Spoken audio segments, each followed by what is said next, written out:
Hi, it's Cheryl, and welcome to Granny Knows Sports, at least football and basketball. Today is Friday, December 11th, 2020, and I got lots of little things to talk about today. And I wrote them down. Number one, Harden is holding out with the Rockets. I don't care. Do you care? I don't care. I don't care where he ends up.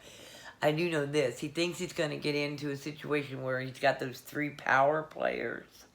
I don't think that'll ever work for James Harden because he's a selfish player. If he doesn't get his 50 points a game, he's pissed at everybody.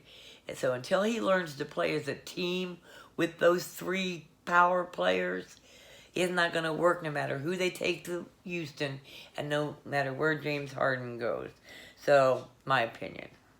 COVID starting to hit college basketball. I know Gonzaga game got canceled. I think we're going to be dealing with this till the vaccines come out. College basketball is just starting, so it's doesn't have the effect yet that it's had on college football. Fantasy. CD let me down the other night. Are you kidding me? He couldn't even get me one touchdown to let me win the week. So I came in second. But hey, Baker has another couple good weeks for me. I still got a chance. So, CD, give me some touchdowns for the end of the season. Did I tell you that Pittsburgh got beat by Washington? And did I also tell you that Buffalo's going to beat them this weekend? So, in case you forgot about that, I just wanted to remind you that was real important. The biggest thing that I wrote down for today is COVID in college football.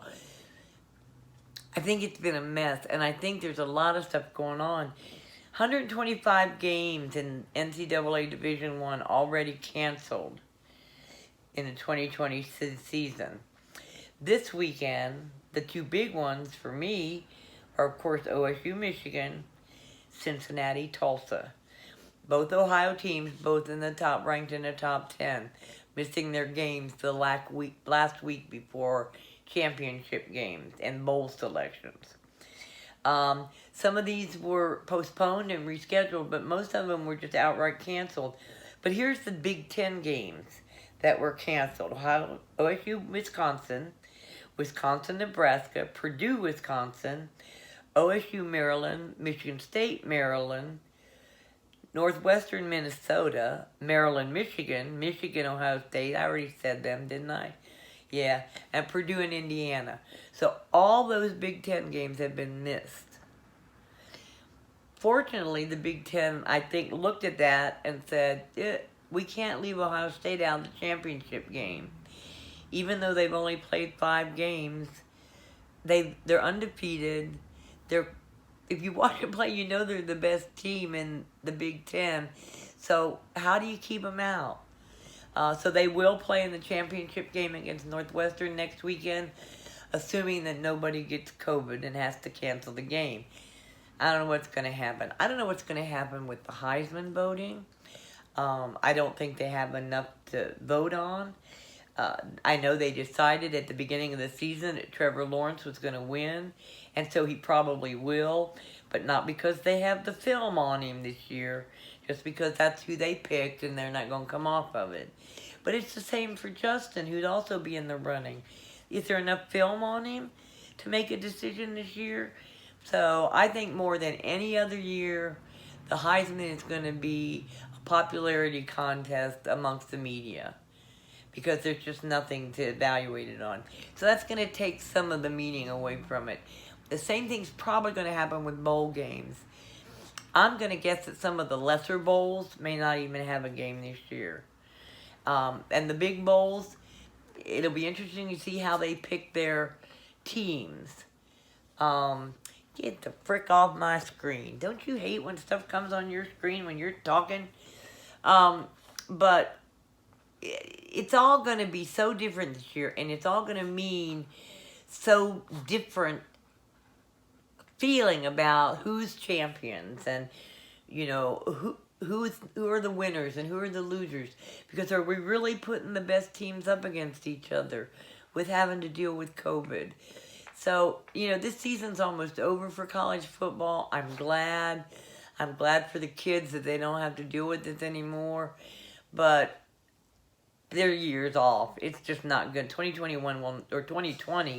will not be a football season that they put down in their books.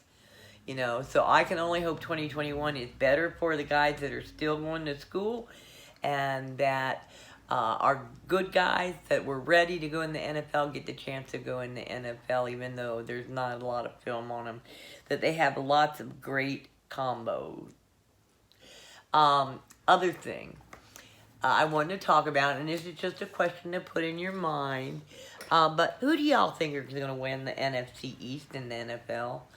I mean, you got Dallas, Philadelphia, Washington, and the Giants, who are all pathetic, and I think they're all still under 500. I can't remember if Giants went 6-6, but I'm pretty sure they didn't. All 4 teams are under 500. They have many games against each other in the next couple weeks. Who's coming out? Definitely, it looks like it's going to be New York or Washington, because they're having the best rejuvenation for the end of the season. They've decided they want to win the NFC East, which I'm not sure the other 2 teams have. But I'm going to watch this. It's going to be an interesting one to see. Who's going to step up and take the NFC East? And then when they get it, what are they going to do in the playoffs? So, football weekend's coming up. College tomorrow. Pros on Monday. You guys have a great weekend. We got 2 weeks till Christmas. And basketball will be back. So, have a good weekend.